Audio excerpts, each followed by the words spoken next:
I was 7 years old. I met this very charismatic Christian pastor who told me that a gift from my mom, my dragon Jade, was a devil's totem. He told me that God would be mad at me, I have already sinned, and I'd probably go to hell. And as a 7-year-old, you're like, wait, what? And I went back home. My mom knew something was off. So then my mom, being my mom, convinced her friend to bring us back over to the pastor's house to have a discussion. A very civil conversation turned into a heated debate, an argument, a loud yelling match between them two. I yelled, "God and Buddha are friends! God and Buddha are friends!" Going into the car, and the pastor was still like yelling at us as we were backing out. Cut to, 3 years ago, I really wanted to direct something, and I really wanted to tell a story that only I could tell, show my voice. And I thought God and Buddha was the first of many stories that I wanted to tell about my mom. Well, I love the San Gabriel Valley. Welcome to the My SGV podcast. So I grew up here and I still live in Alhambra. I was raised in between Temple City and Alhambra. Eventually resided in South San Gabriel. Our mission is to capture and share the stories of the people of the San Gabriel Valley. Monterey Park has pretty much been my whole life. Well, I'm proud to say that I was born and raised in the San Gabriel Valley. We believe our diversity is what makes the SGV great. And no matter where you are from in the San Gabriel Valley, you will feel welcome.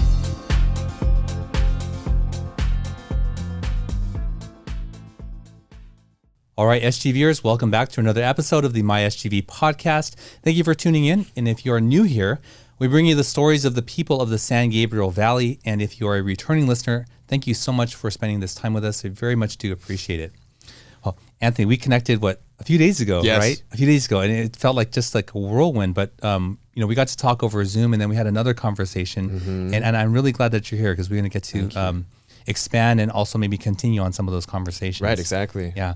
And you sort of blew my mind with the whole, this is my mom thing. I was like, we're going to get into that, but I had no idea. So, Right. Yeah. But more so about like how it affected you. This is your story. We're here to learn about you. So I'm excited to get into that. Yeah, me too. Yeah. So, definitely. But before that, thank you to Paris Baguette for sponsoring the pastries each and every week for our guests.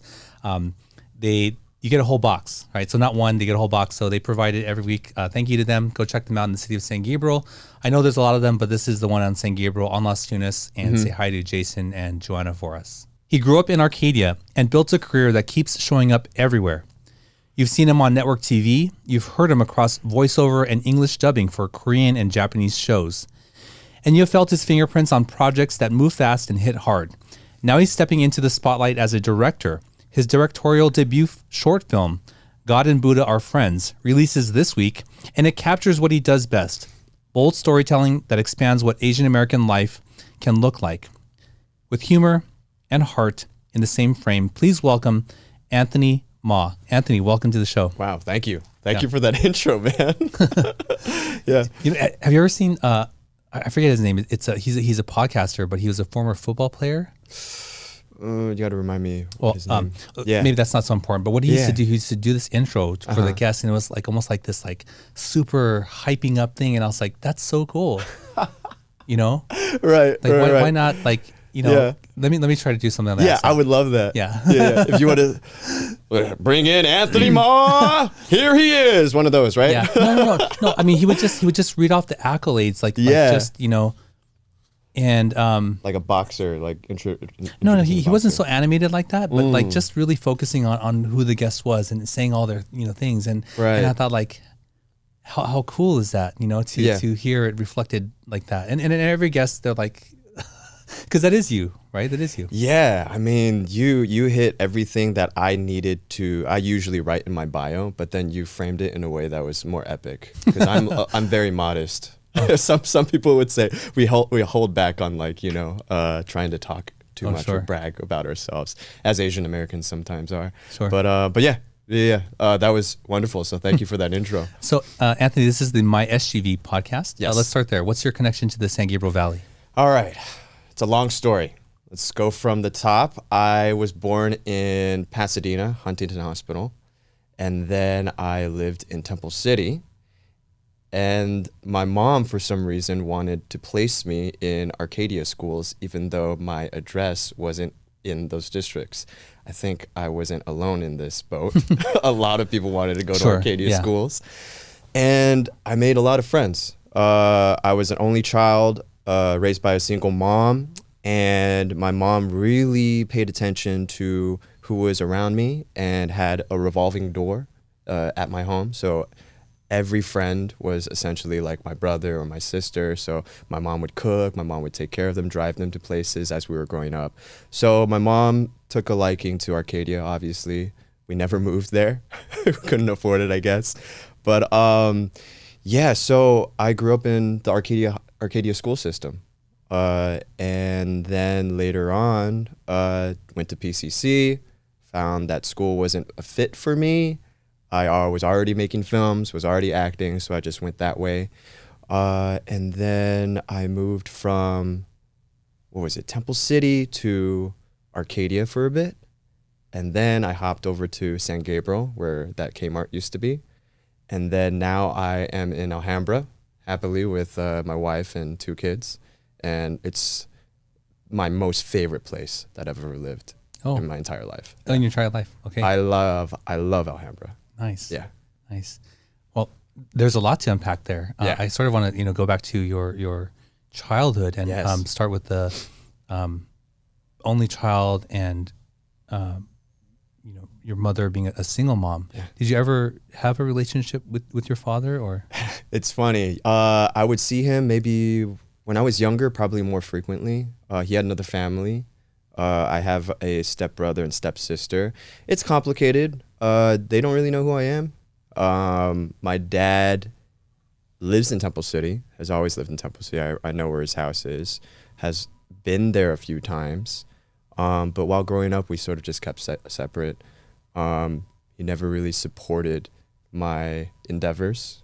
Would invite him to, say, like screenings to shows or screenings to any films that I made. And he would literally just say, no, thank you. You're not concentrating on the right thing. Maybe do some business, do something He would say practical. that to you? Yeah. Wow. The best thing about my dad is that he showed me how to eat sashimi and drink it with beer. Or not drink it, but eat it with beer, and pair it up with but other than that, he wasn't really there in my life.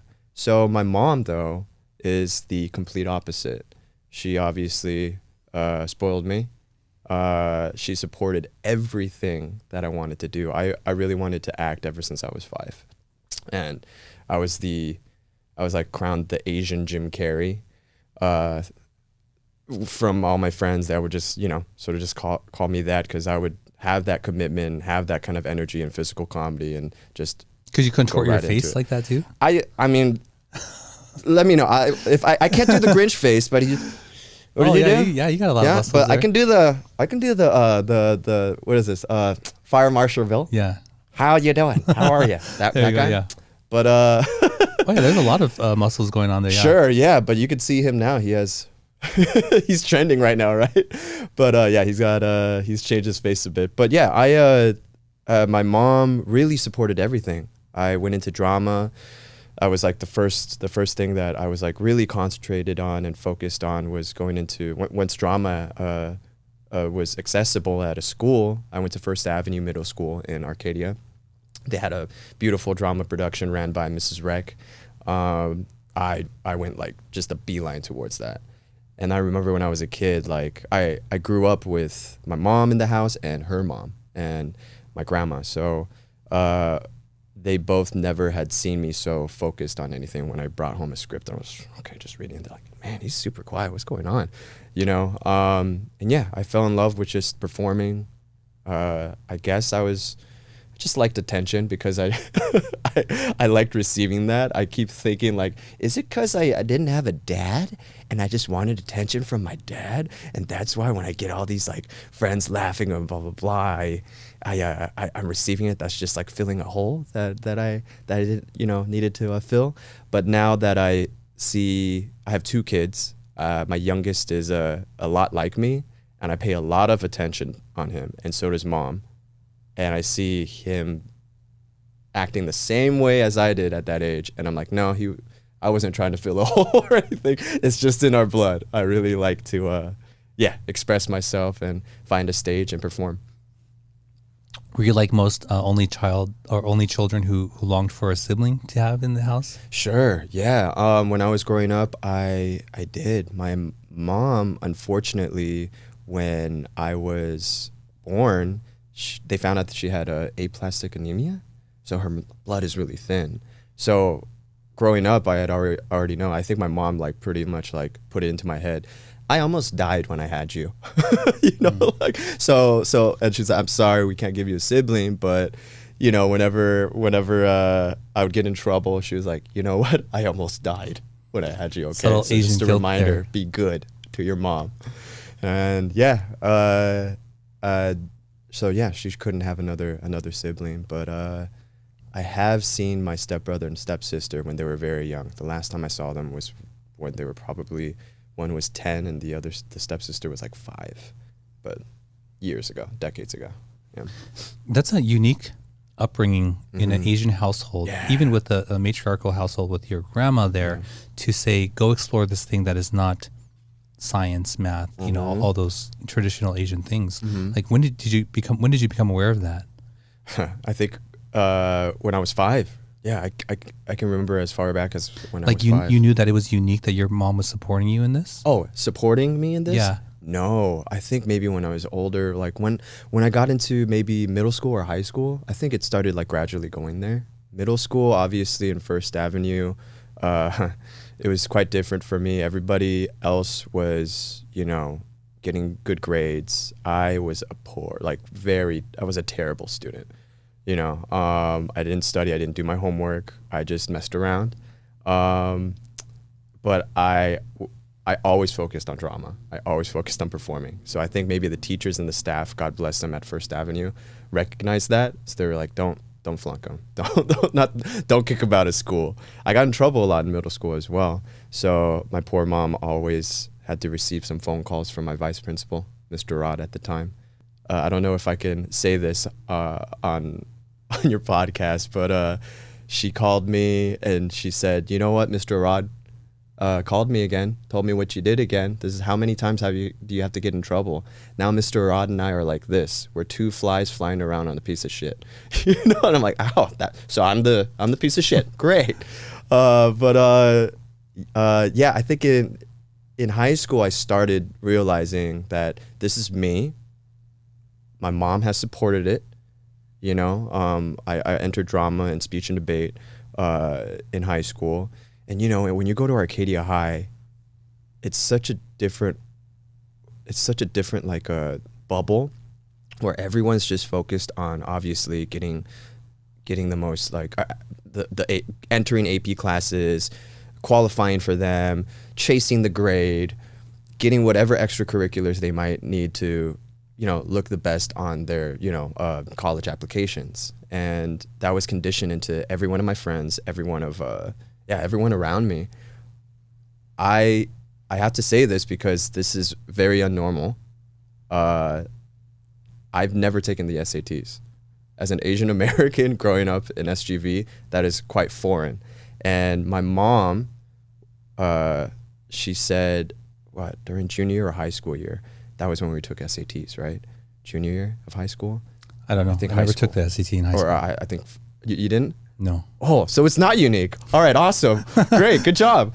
But in high school and senior year, I was already like forming a crew to go off and make a film. So in high school, I had made by then 3 feature films.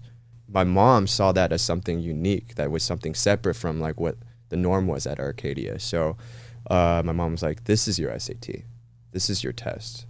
You're forming, you're leading a group, and you're making this dream in this air come true by filming it, asking your friends to act in it, and producing that, and she, that's how she supported, and she cooked for us, or at least like bought meals and catered for us, us 30 to maybe like 40 at one time, high schoolers making a film.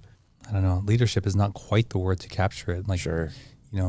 there's so many moving parts. There are so many different personalities, and to get them all, you have to cast a vision that they are inspired to go after. Sure. Right, that's the only way. Right. You can't bribe them with money. You can't crack the whip behind them. So you had to create a vision. Right. Is that what you're like? Would you say that it's a skill of yours? Now I think it is. Before, I didn't really realize it. All I wanted to do was just act, and just be on. Well, during high school, when I jumped into filmmaking was because our drama teacher that year canceled a play, and we had like 3 months of nothing to do. So then us like 25 actors were just sitting there twiddling our thumbs. So we just said, you know what, let's make a film. And I don't know what happened. I was watching this documentary about the Pompeii disaster. And then I started imagining, hey, my friend who's in the acting group could play this kind of role, and another one can be a king, another one could be, and then we just made up a story together. And that's when we started making this film. I pitched it to the group, and they were like, yeah, since we have nothing to do, let's go. Yeah, we had 25 actors just trying to make a film, and we actually did it. So in place of the play, we actually had screenings of our film. And that literally just inspired me to continue making films. And I had a smaller group for my next one. And then in my senior year, I really wanted to make a big one. So like an action comedy. So, and not just with an actors, wearing different hats on crew. I wanted actual people with skills that, can do makeup, can do, can make special effects happen, and to make costumes. So I found all these people within our Arcadia High School system that would love to do this. So I could, I somehow convinced them amongst their Arcadia High School busy schedule to help me with this film, and they hopped on. I think to your point, trying to convey a vision to them, I think it wasn't more so the vision. I'm good at conveying how passionate I am about an idea, and when it comes through, it probably is absorbing and it's quite convincing, so other people want to be a part of that passion too. Same thing as God and Buddha are friends. We paid minimum for every one of my cast and crew members, but because they know that this is a very personal story, they know the story behind the film as well, like where I'm coming from, as this would be something like my directorial debut, as well as speaking to them in their in their space as well. Like, I would love for you to come on because this is what I'm picturing. This would be your acting return. This is this is something I would love to create for you to go and use that momentum and use it as a momentum in your careers as well. So I hope that God and Buddha are friends could make that possibility for you. So that's what happened. Anthony, take me back to a time, yes, either in elementary school or high school, yes, where your acting either resulted in something really amazing or something horrible. I failed drama. You failed drama? I failed drama. Failed? I failed. They gave me an F. I'm an actor with an F in drama. In high school, I butt heads with my drama teacher. One of the reasons stemmed from that cancellation of that play. And then the next year I was a part of drama again, and I just wasn't interested in, that was my last year of school, so senior year, I just wasn't interested in just being a part of this production anymore because, I just didn't like him. And he casted before without having us audition. So we knew he was notorious for this. I'd have a cast list, but it was just ideas of who would play parts. And I remember there was this one a play that was Pink Panther, and I was like, I'm gonna go for that Pink Inspector Clouseau part. I'm going for that physical comedy, stoic, a little aloof. I'm gonna go for that. And then they made sides, which is copies of the script, but unfortunately, on the sides there were notes of like who he already wanted to cast. And guess who he wanted me as? Kato. the Asian guy butler that fights with Inspector Clouseau, but only like 1 or 2 scenes in the play. And I'm like, I've already been in this drama production for 3 years. You know what I can do. I'm more than just an Asian guy. That sort of like irked me. And I went into speech and debate that year and tried my hand at that and won awards with my partner, Jeff Black, who's a magician now at Magic Castle and stuff. And just went off to make some more films with another friend of mine, Marcus Haney, and make my own film too with the crew that I mentioned. That was sort of, it's not, the acting thing wasn't, the physical, acting wasn't the amazing or horrible part to answer your question, but being a part of these like groups made me shift into this way.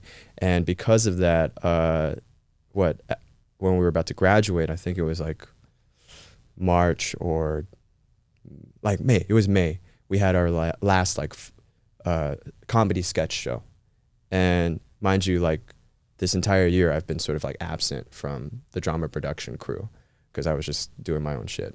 I knew I was failing drama. I think I had a D at that point. And then I went up on stage to rehearse with we called it Friday Night Live on Fridays. Years before, I was actually I would say the guy the main guy. I was like the Bowen Yang of Friday Night Live. You know what I mean? I would be on like every sketch. I would make everyone laugh. But in this year, obviously I wasn't involved with most of the production. So I was like, okay, I'll just rehearse with these guys. I need a grade, but I'll just be in the background. And I remember while we were rehearsing, I was in the background. And then my teacher was like, stop. Like, everyone freeze. And he was like, get off the stage now. And I'm like, who's he talking to? You dumbass, get off the stage. And I'm like, what the And I went off the stage. I'm like, what's wrong? What's going on? He's like, you think you can come on stage right now after this entire year being absent? Get off. And I'm like, I'm just trying to get a grade, man. You're like, I don't want to fail. He's like, well, too bad. And I'm like, okay. And then I remember just talking to my acting friends around. I'm like, what's up with him, dude? But he's always had like this chip on his shoulder when it came to me. Maybe because ever since I took his crew, his acting troupe to make a movie instead of the play that he wanted to do, it's sort of just like I said, it stemmed from there on into the next year. Yeah. Oh, okay. Now I can see that. Yeah. Maybe you accomplished something that he couldn't, and he maybe resented you for that. Sure, but like looking back now, it's like this is just all petty stuff, you know? I feel like we could have just like hashed it out. I remember seeing him later on at like Leroy's or something in Monrovia, and it's like one of his favorite places to go to. And he was with a group of the actors that I acted with, and all of them were like this when they saw me come in. So obviously this guy really disliked me. So I went around shaking hands, and I went to him, Mr. Lam, how are you? Ooh, I said his name. And then, he's Asian. Oh, no, Lam with a B. Oh, okay. Yeah. And then he looked at me, he just looked up and down, he was like, all right, I don't know if that hatchet was sort of buried by then, but I was like, school's over, we don't need to do this, But he failed me. I almost couldn't walk, so I went to the district and told him that, like, I tried to get a grade, he wouldn't let me. And my mom, too, was very involved with that. I was like, oh, my mom found out, I told her that this guy cussed at me. I went to the district, and then they were like, okay, we're sorry, you're going to walk, no problem. And they had a conversation with Lam to try to change it, but, he stuck to his guns, didn't change it, but I still walked. Yeah. Wow.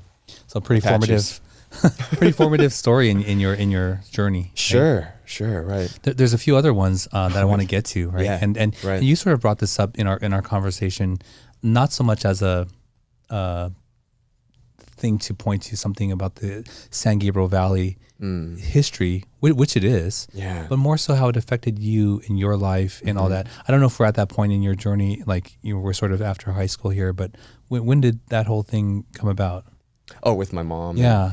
Yeah. So I was in so while growing up, my mom was always involved in like Chinese organizations for the city. So we lived in Temple City, and there was just at that time, maybe they're all 30 or 40-year-olds, right? Chinese immigrants, Taiwanese mostly, that formed a group called the Temple City Chinese American Association.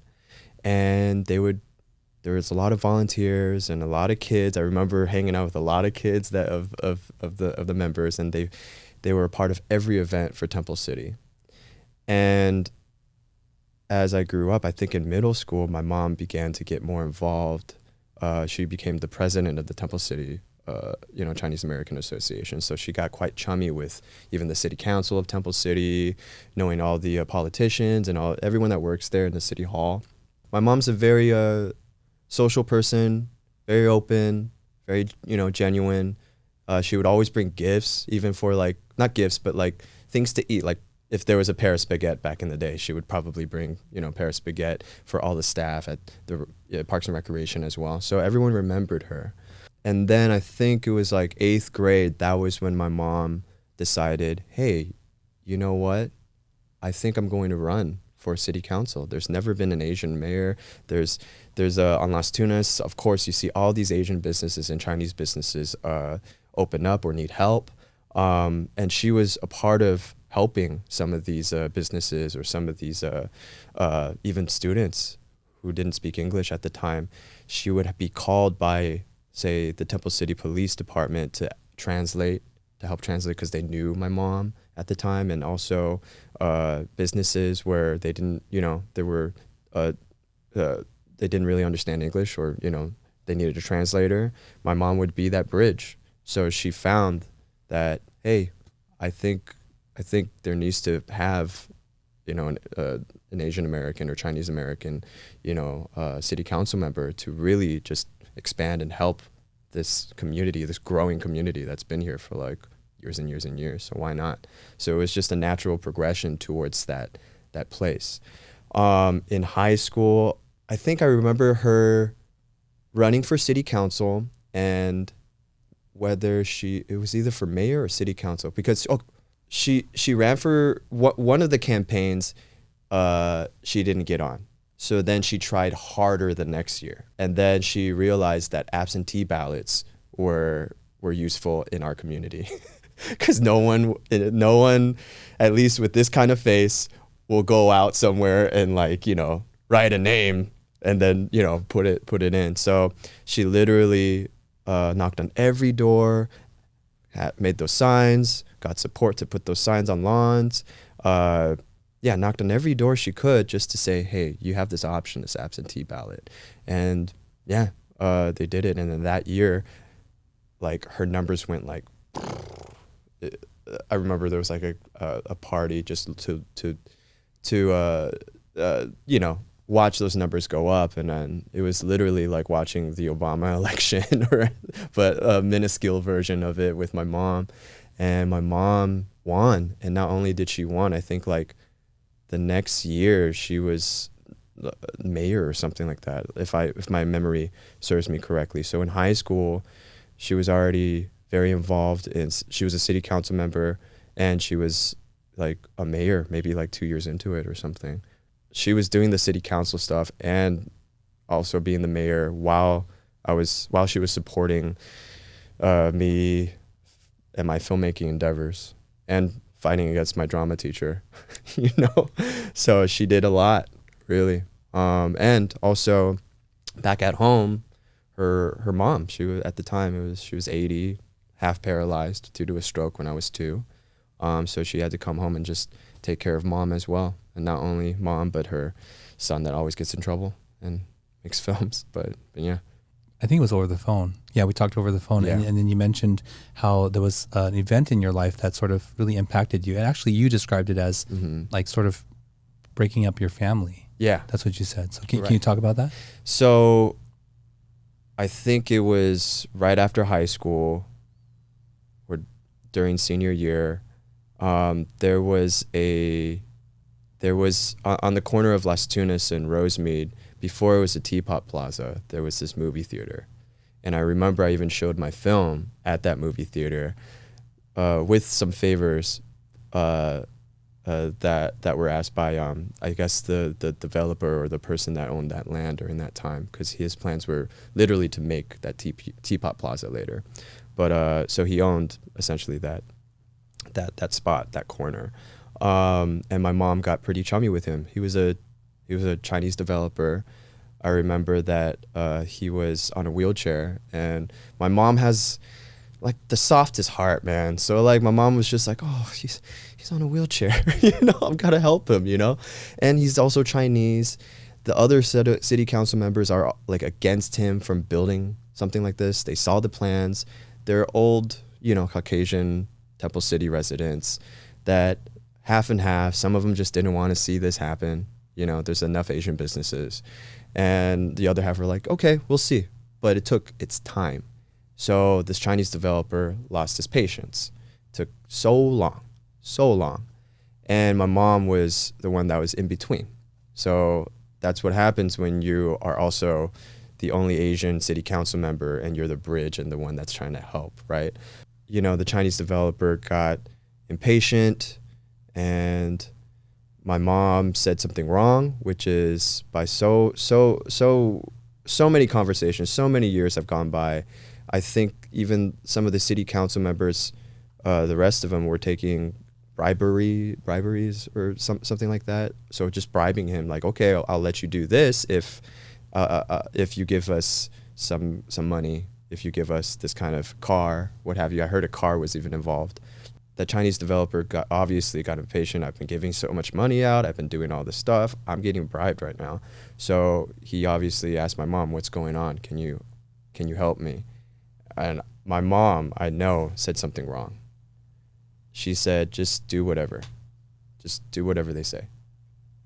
Maybe out of exhaustion, maybe out of like, oh, just do whatever they say, But on paper, on a record, it can sound totally different, This is something I found out later on, because while it was happening, I just knew that there was a bribery scandal happening. My mom was accused of this, and her being mayor during that time, she was made into an example. So she got, I believe, like 10 counts of something. Like there's bribery counts, there was another, and the other city council members, I think, got 7 or 5 or 3 counts. And I remember my mom just looking at this and remembering that her friendship with this Chinese developer was obviously just tarnished because she saw the 10 counts and saw what was going on. We went to the downtown LA courthouse and I saw her just like break.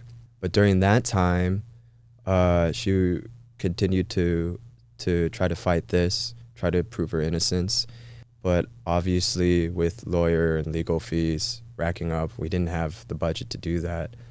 In the meantime, while I was like looking at like San Gabriel Valley Tribune or Pasadena Star News, it was quite hard because you could watch or like read those comments about my mom, things that could be untrue or things that were just really just angry, which were quite valid, but just things that were just misinterpreted.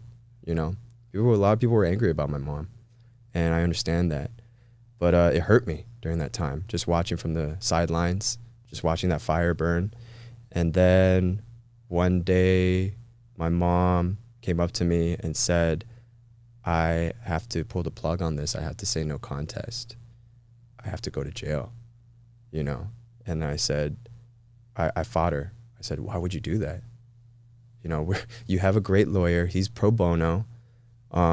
He believes in you. There's people that believe in you. And then she was like, I don't know how long this is going to continue on, because by then we've already gone to the court. They've continued to postpone it, like what felt like 7-8 times, and it dragged on for like 3 years, it felt like. And then for me, on that day, I was just, I didn't know. I was upset with her, so I just drove off, didn't talk to her. And then I came back home and she says, you have to know your grandma's not getting any younger. So I have to go in right now. So they will give me a lenient sentence, and then I'll now come back out and then take care of you and your grandma. And I was like 20 or 21 at the time. And then, yeah, I mean, I wasn't going to fight her on that. She made sense on that. So I remember that morning, my mom and I and one of my closest friends, Jeff, drove us out to the courthouse. And then she stood in front of the judge, who we've seen so many times. My mom was wearing this like bright red suit. She always wears this bright red suit. And she said, no contest to all the, allegations. And then I remember the bailiff, a female bailiff, coming in and then just taking my mom, cuffing her. And I remember my mom, as she was getting dragged, she was like, please, not so hard, please. And seeing my mom go through that, I didn't know, man. I didn't know what to do. One part of me felt like I wanted to jump over like those seats and like go over and rescue her. The other was like I wanted to like blow up and yell and cry in there. But then my mom's lawyer looked at me and he was like, hey, there's going to be a lot of reporters out there. So just don't say anything. Just remain steady. Just walk through and just say no comment. Okay? And I was like, okay, fine. And I went out with my buddy Jeff and my cousin. And we just walked out. And I remember we sat in my house just sort of like melting. And my grandma didn't know what was going on. The story for my grandma was, oh, Mama's going to go to Canada for a little bit to do a business trip. So I was essentially the caretaker of my grandma now. So everything was like transferred to me. How it broke up my family, my other half of the family's all in Taiwan. When they got news of this, my uncle came and went to my aunt's place, who lives in Santa Monica. And at that time, we had an arrangement where on the weekends, my abuela, my grandma, can go to Santa Monica and stay with my aunt. And on the weekdays, because she has this program that she goes to, one of the adult programs that she goes to, I believe it was on like Valley somewhere. I forgot where. But she went there on the weekdays, and it helped her, get out of her mind, and helped her like be social with other, seniors, other Chinese seniors out there. So it helped her. What happened was one day my aunt said, your uncle is going to take your grandma to Taiwan. And I said, well, we should probably discuss it first, right? My mom called me from jail. My mom was bawling and said, don't let your uncle take her to Taiwan. We don't know what's going to happen. Your grandma's been here for 25 years already. She's used to this.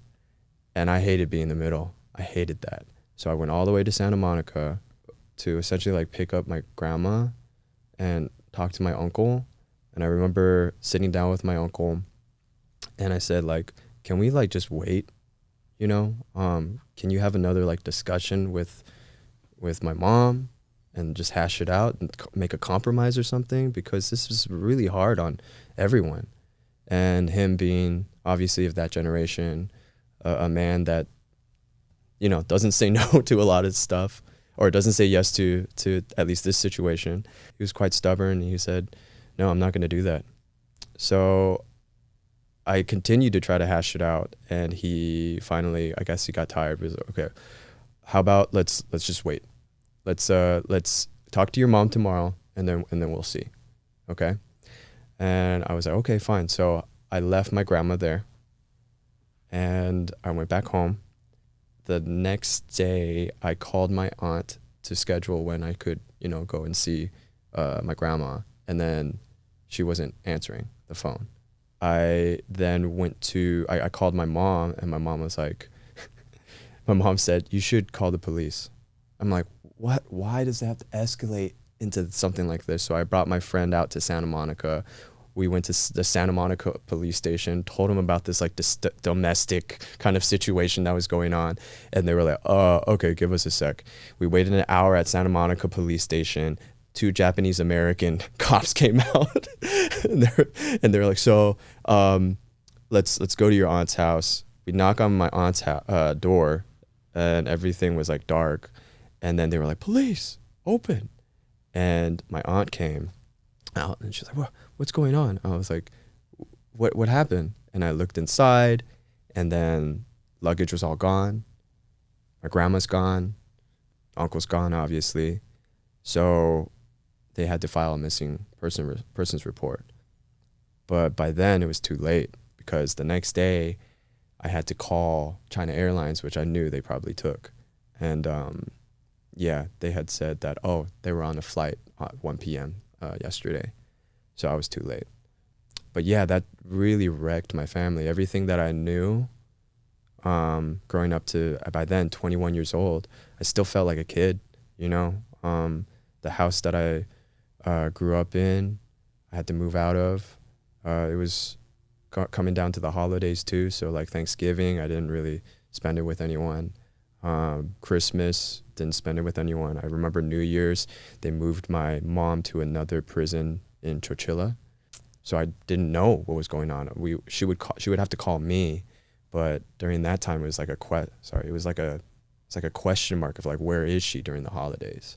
Yeah, and I remember it really wrecked everything, man. And then it traumatized me up until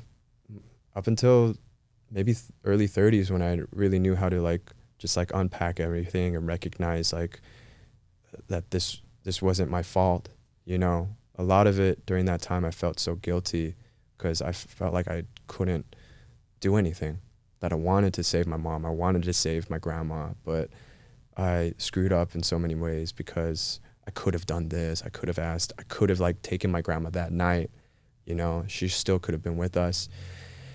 And yeah, it's a whole messy thing.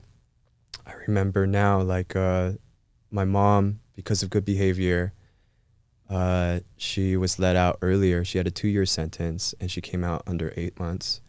I was living in in an auntie's place, one of her friends. She moved in with me to try to like restart her life. I remember during that time, my grandma got really sick in Taiwan, from what I heard. Unfortunately, my mom couldn't go there because once you're just released, you can't just, you know, up and leave the country. So I remember, I guess she got an infection, went to the hospital. It was like her last days. And I remember my mom on the phone with my grandma, and she was like, just a little cry, but she was like, Mama, 谢谢你哦, thank you so much. Okay? Just know that we're gonna be okay. Thank you for everything. You know, and she was like just crying, and I didn't know what to do. I was just standing there, just watching, sort of like defeated, you know.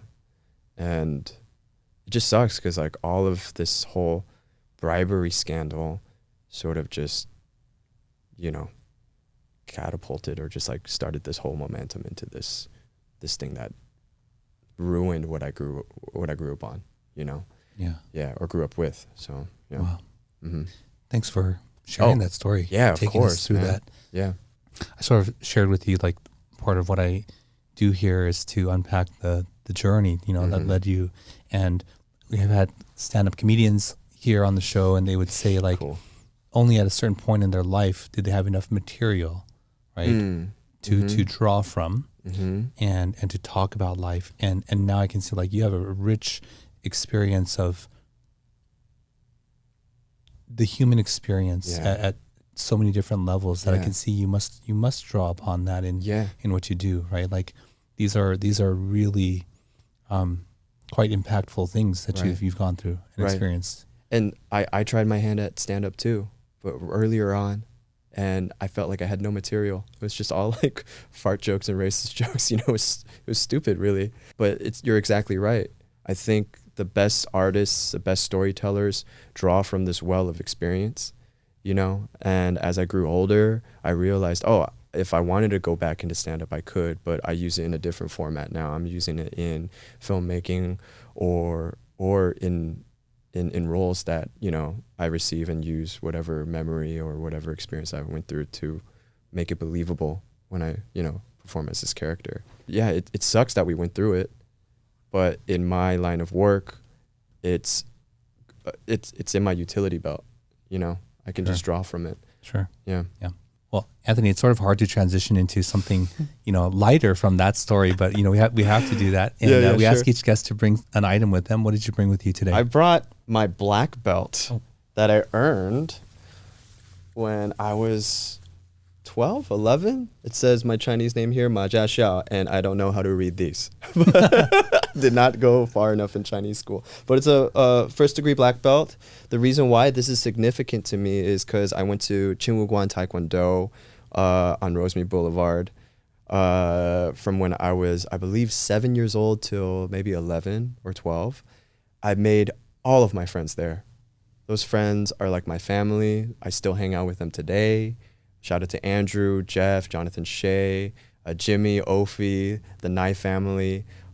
These are all 626ers that came from like Gabrielino, that came from Mark Keppel, that came from Arcadia, Temple City, what have you. And this would be our, you know, our sanctuary almost, where we hung out and got disciplined from our master Alex Wang.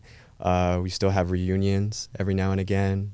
They're my family, but which this item though is significant not only because of that, but it reminds me a lot of my mom. The belt before this is red black too, so it's like half of it's red, half is black. And I remember I would go through belts like every 3 months: white belt, yellow belt, purple belt, what have, so on, so on, so on. And then by red black 2, I was in it for like a year and a half. I would also see like other students pass me and get their black belt. And I didn't realize it at the point, but this is very expensive to get. Every belt is very expensive, and it gets even more expensive. So now looking back as a parent, trying to afford all these like extracurricular activities for my kids, I'm looking at this belt and I really just see my mom and the hard work that she put in to try to even afford this. And at the time I was annoyed because it took forever. I was ready to get my black belt, but then I finally got it because, you know, she earned enough, I guess, or saved up enough, and she got it for me. So this is a testament to me and my mom's hard work. This is there. Oh, awesome. Yeah. Beautiful story. Thank you for sharing that and bringing that in. Thank you for providing this, man. Yeah. Yeah. So, Anthony, we're going to take a quick break here, but when we come back, I sort of want to get into the origins of your film and how that all came about. But let's take a quick break. Okay. Sometimes, even the best of us can slip up.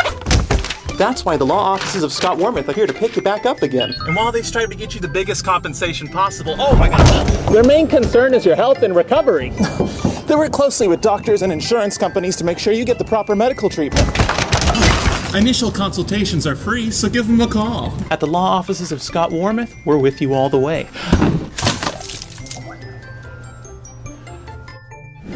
I'm Scott Wormuth. We've been fighting for your rights for more than 40 years. All right, we're back with Anthony. Anthony, before the break, you were sharing about your black belt and the meaning behind that. I always love it when a guest has like some really cool, you know, deeper meaning behind an item. For sure. It's often that they do. Once in a while, not so much, but I really appreciate that story. Yeah, of course. When we come back from break, we'd like to ask a question from this deck of cards called Icebreakers. Okay. And they're just a fun way for the audience to get to know both of us better. I'm going to answer it as well. Sure. So here we go. Anthony, who in your life inspires you to be better? I think there's been a trend of just my mom, right? My mom definitely has been this icon that I've been trying to strive for. She gave me her ability to socialize, be genuine, be helpful, and she's a good leader. She really is. She's stubborn. She's really stubborn. She drives me nuts sometimes.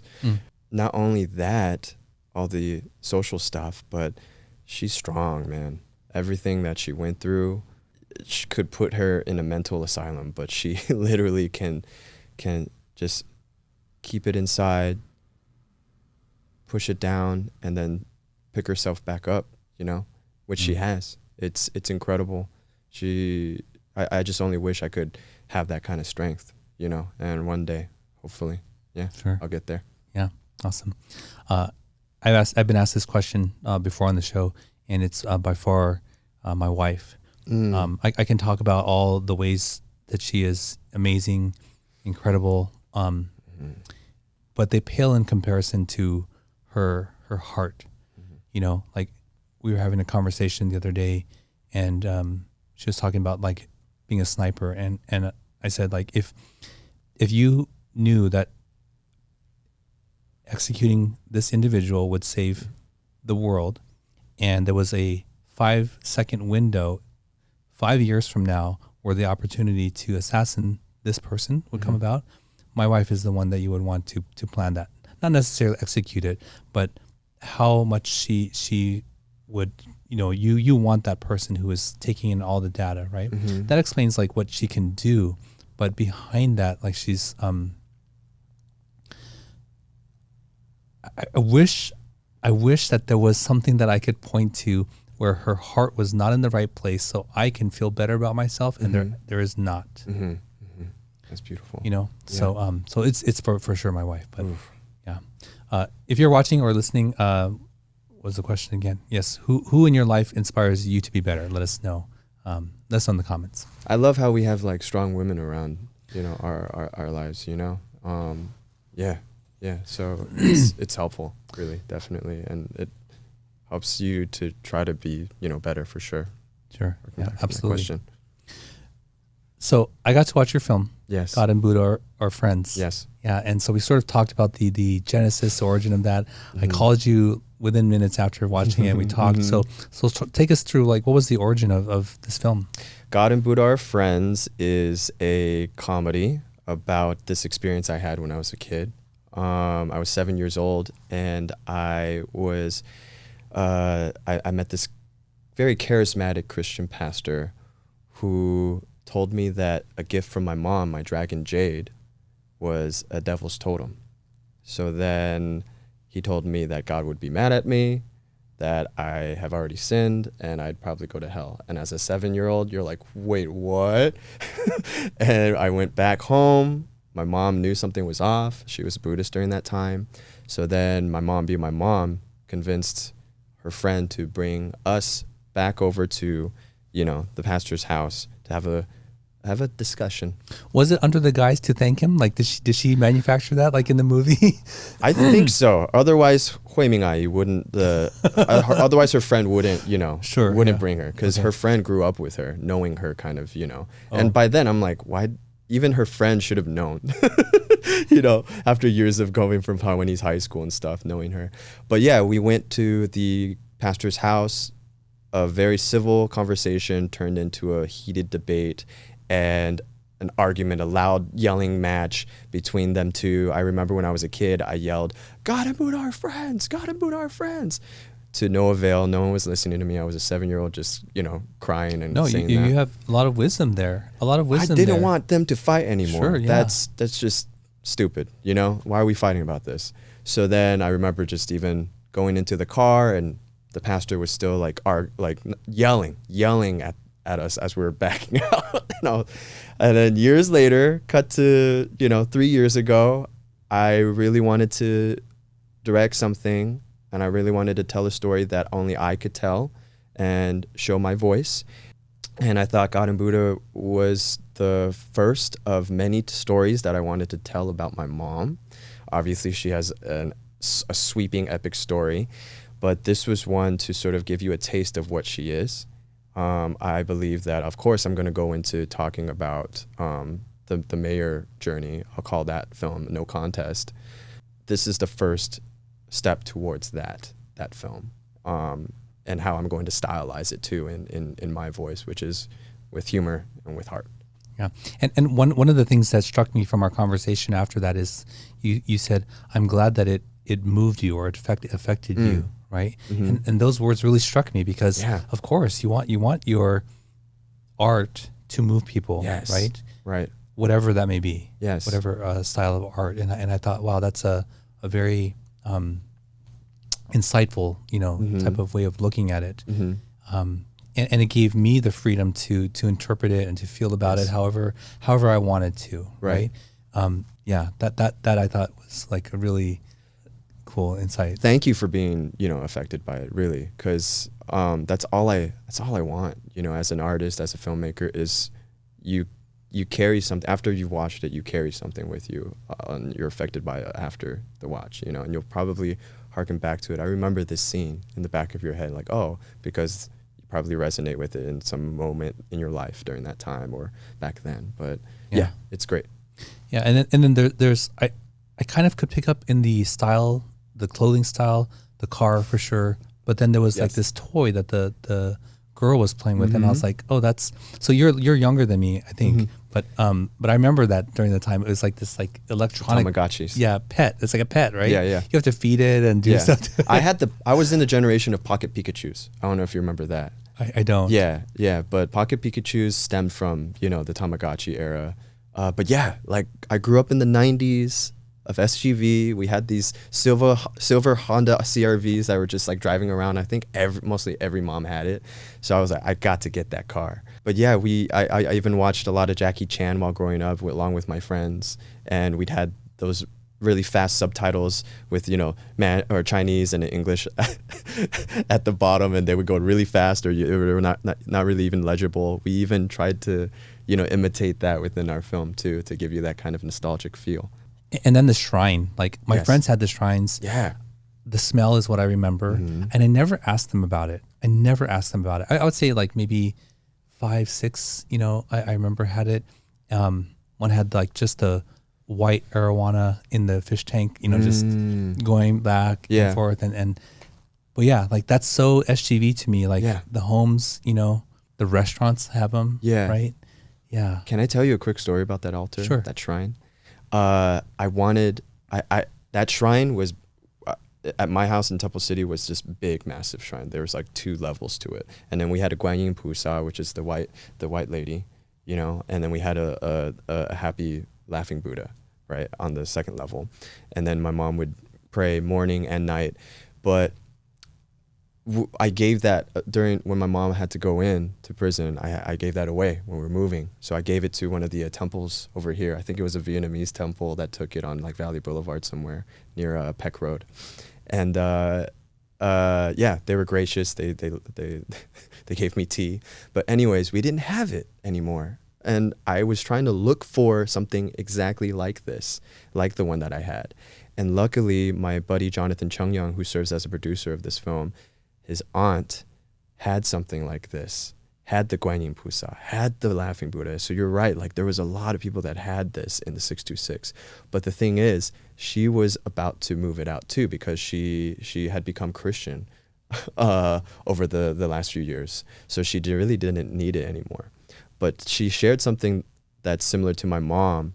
Although she's Christian, she still believes in the I guess the rules and the culture of Buddhism, where when I had to go into her house to ask for permission to bring in a crew and film this altar, she said, you have to ask that Guanyin Pusa there and do this thing called Babui.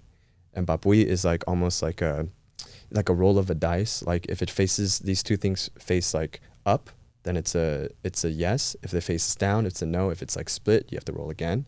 So I had to do that practice to basically obtain and film this altar, which is the most important piece in our film. And what was crazy was the auntie was like, okay, ask if she knows who you are. And I'm like, okay.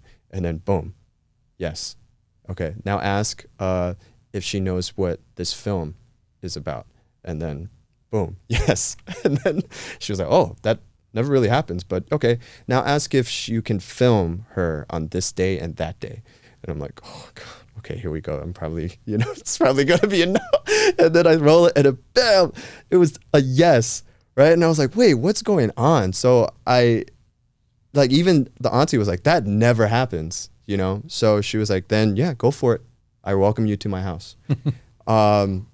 So I don't know. There's a higher being. There's this universe is saying that we should make this film kind of spirit, So we went about it, and that auntie is like, that auntie celebrates our film to the fullest now. So awesome. Yeah. Anthony, we're going to move on for the sake of time to the final segment of the show, where we get to learn where you like to eat in the SGV.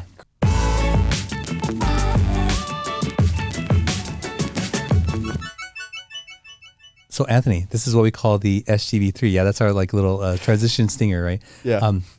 So what are your 3 favorite places to eat here in the SGV? I'm laughing because like I have so many places that I go to. Obviously, like just growing up here. So this question was quite hard. So like I sort of like sectioned it off from where I grew up eating. So, and also my favorite place and where I go now with my family. So I grew up eating at Simbala on Duarte and Baldwin, right? It's that plaza over there. So Simbala I used to go to because their Taiwanese sausage rice was killer. I used to bring my white friends over there and they were like, dude, what is this, man? And I used to also play at the computer lab next door, V Games. And we would just eat at Simbala. So that serves as a great place, nostalgic place for me. I love Shinsengumi. I love beer. Asahi, Japanese beer. I love like anything that could pair well with Asahi beer, which is a lot of the side snacks like gesokaro or like, you know, taco wasa that I get to pair with my beer. And obviously the ramen's great. So I have one that's I believe the best one in Alhambra that's nearby. But I used to go to the one in Monterey Park on Valley, that small hole in the wall. You have to wait forever to go to. And now it's a toss-up, man. I feel like now, since I live in Alhambra, I love Chef G's. It's a very easy place to just go to, sit in. I hate it when there's a wait, but if there's no wait, wonderful. It's mom and pop, which I always love, and it's simple and affordable. That's one of the best things about SGV. Yeah. Chef G's, that's like on little side streets, Thai food, right? Yes, so Chef G on 4th Street. I think that's within the name, so they tell you like we're here on 4th Street. So 4th and Main Street. And what do you like to get there? They have a lunch special that's like $12, and they have they have yellow curry, green curry, red curry. They have pad thai if you want. They have a barbecue chicken special that you pay a little bit more for during their lunch special, which includes their papaya salad. Yeah, I go for that. But their crying tiger's great. Tom yum soup with seafood is wonderful. But I just go for the staples, really. Yeah. I used to go to Simbala a lot. Oh, I love Simbala.